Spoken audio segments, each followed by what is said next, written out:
नाशिक जिल्ह्यातील शीतकडा धबधब्यावर रॅपलिंगचा थरार। हो, तुम्ही जी ही दृश्य पाहत आहात ती रॅपलिंगची दृश्य आहेत।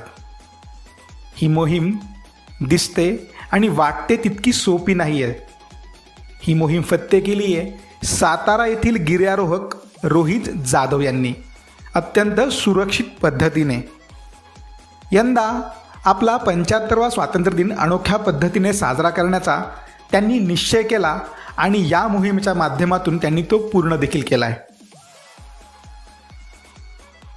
75व्या स्वातंत्र्य दिनानिमित्त नाशिक जिल्ह्यातील त्र्यंबकेश्वर या भागामध्ये असलेला शीतकडा हा 300 फूट उंचीचा धबधबा मी गिर्यारोहण क्षेत्रातील ट्रेकिंग क्षेत्रातील रॅपलिंग या प्रकाराने यशस्वीरित्या उतरून स्वातंत्र्य दिन हा साजरा केला आहे।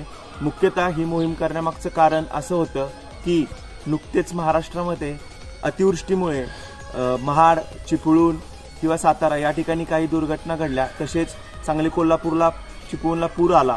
या पूर परिस्थितीमध्ये आपल्या भारतीय एनडीआरएफ जवानांनी स्वतःचा जीव धोक्यात घालून तेथील नागरिकांना वाचवण्यासाठी जे बचाव कार्य केलं आणि तेथील नागरिकांना वाचवले। तसंच टोकियोमध्ये जे ऑलिम्पिक झालं व त्या ठिकाणी आपल्या सर्व भारतीय खेळाडूंनी जी उत्कृष्ट कामगिरी केली आणि आपल्या देशासाठी मेडल मिळवून दिली आणि आपल्या देशाचा झेंडा त्या ठिकाणी अभिमानाने फडकवला, ह्या दोन गोष्टी अभिमानास्पद आहेतच।